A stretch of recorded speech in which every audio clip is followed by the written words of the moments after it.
ابلیس کا جانشین کون ہے؟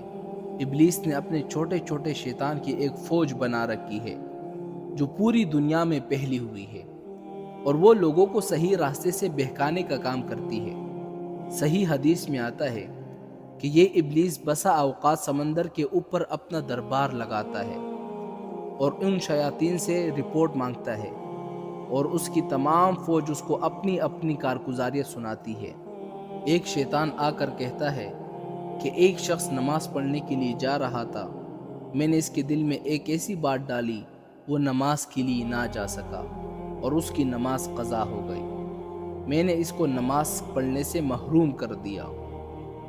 تو ابلیس اس کو شاباش دیتا ہے کہ شاباش، تم نے اچھا کام کیا۔ دوسرا شیطان آتا ہے اور وہ کہتا ہے کہ ایک شخص روزہ رکھنے کا ارادہ کر رہا تھا، میں نے اس کے دل کو ایسا پلٹا